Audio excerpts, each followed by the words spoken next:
Hi, I'm Natalie Fox. I'm a registered dietitian specializing in ADHD and binge eating. And a question that I get all the time is, how do I manage PDA, or pathological demand avoidance, when it comes to eating and feeding myself? So I'm not an expert in PDA. I am a dietitian. I'm not a therapist. But in my experience working with folks, this pops up around food because of a few different dynamics. And the first one has to do with autonomy. So a lot of times this pathological demand avoidance comes when it feels like our ability to choose or our autonomy is being threatened. And I think that for a lot of people, this pops up with food a lot because eating well and eating healthy comes with a lot of rules and a lot of shoulds and a lot of performative steps that you should take. So everything should be made from scratch. Everything should have these macronutrient ratios and these foods and that, right? There's a lot of that kind of demand that feels external. It's your brain is not on board with the demands of what healthy eating looks like that society places on it. And this is especially true if you have taste or texture needs that come into conflict with that prescription of what healthy eating looks like. So the first thing that can be really helpful is to think about how you can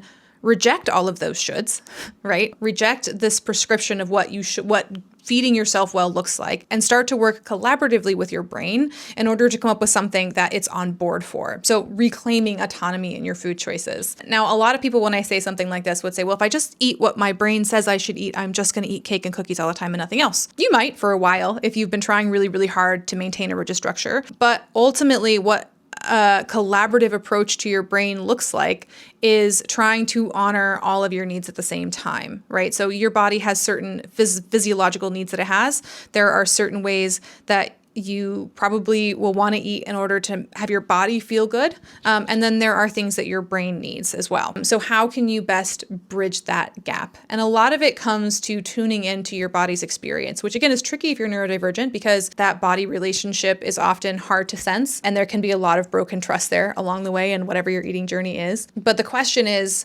not how can I change myself to meet this prescription of what healthy eating should look like? How can I force myself to do it? But rather, how can I enjoy the foods that I want to enjoy in a way that makes me feel good before, during, and after that eating experience, right? So it's not, I can never have pizza. It's how can I eat pizza in a way that supports my health goals and makes me feel good afterwards? And that can be, again, a way that you can get your brain's buy-in and you can reclaim autonomy while still maybe pushing things in a direction where you feel good physiologically. So that's the first part. The second part is kind of associated, and obviously with pathological demand avoidance, the demand load is a huge factor. If you feel like there are all of these demands on you and you don't have time or space and you're on a hamster wheel of tasks that you have no control over, again, going back to autonomy, then that might trigger some of these patterns. And so ultimately we want to reduce demands as much as possible. And that is involved with food for sure, but that's also other parts of your life. Like how can we overall reduce demand so that you can reclaim autonomy and not just your food choices, but other aspects of your life as well. And so specifically when we're talking about food, that is going to look like really rejecting the idea that everything needs to be made from scratch, right? That's a demand. If you have to meal plan and go grocery shopping and cook and then clean up afterwards, those are all demands. So how can we take that amount of labor and take them off? Right? They're not necessary to eat well.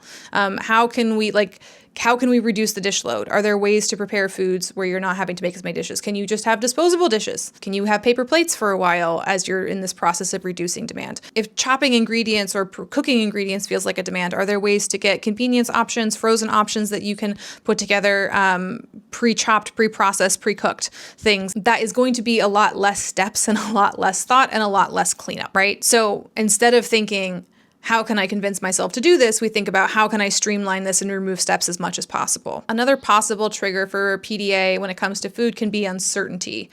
So if you are not sure how something is going to taste, if you are not sure what the texture is going to be like, if you are not sure if you're going to like it, sometimes that can lead to that kind of avoidant response. So the other part of this is how can we increase certainty in that experience? And that might mean eating a lot of the similar meals all the time because you know how they're going to be. That might mean avoiding certain produce if the taste and texture is going to be a lot more variable. So like, for example, something like carrots or potatoes have a much more stable taste and texture than something like blueberries, which can be very hit or miss. And this can be a place where using some convenience options or some pre-prepped frozen options into your meals can be really helpful because anything that has been made in a factory is going to have a much more consistent taste taste and texture that you can rely on. The question then is, if I'm going to lean into the fact that I'm going for convenience and consistency, how can I accept that I'm going to do that and maybe figure out how to make choices that are going to, again, be very happy for my taste buds, but also happy for my body too. And the last part of it is all about regulation. So all of the challenges with PDA are more likely to be more intense if you are in a state of dysregulation. If you are generally dysregulated in your life, then the demands are going to feel like they have a much heavier load. The feeling that you need autonomy or you need a way out is going to be a much more pressing need. And just because of the way the brain works, taste or texture challenges or someone's tolerance of uncertainty is going to go way down. So trying to find a way to have you not in fight or flight and to be more regulated more of the time is also going to be very helpful.